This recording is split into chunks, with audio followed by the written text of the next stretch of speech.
اعوذ باللہ من الشیطان الرجیم بسم اللہ الرحمن الرحیم۔ سورۃ الفاتحہ کے بعد کوئی بھی سورت کی تلاوت کریں گے، جیسے کہ قل اعوذ برب الناس، فلق، یا جو کوئی بھی آپ کو زبانی آیات یاد ہیں، اس کے بعد تکبیر تحریمہ اللہ اکبر کہتے ہوئے رکوع میں جائیں گے اور تسبیح رکوع پڑھیں گے 3 مرتبہ، 5 مرتبہ، 7 مرتبہ، اسی طرح سبحانہ پاک ہے، ربی العظیم میرا رب جو بڑی عظمت والا ہے۔ اس کے بعد کھڑے ہوں گے اور کھڑے ہوتے ہوئے کہیں گے، اس کو بولتے ہیں تسمیع، سمیع اللہ لمن حمیدہ،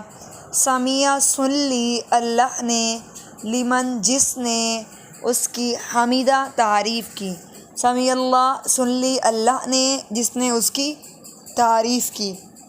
اس کے بعد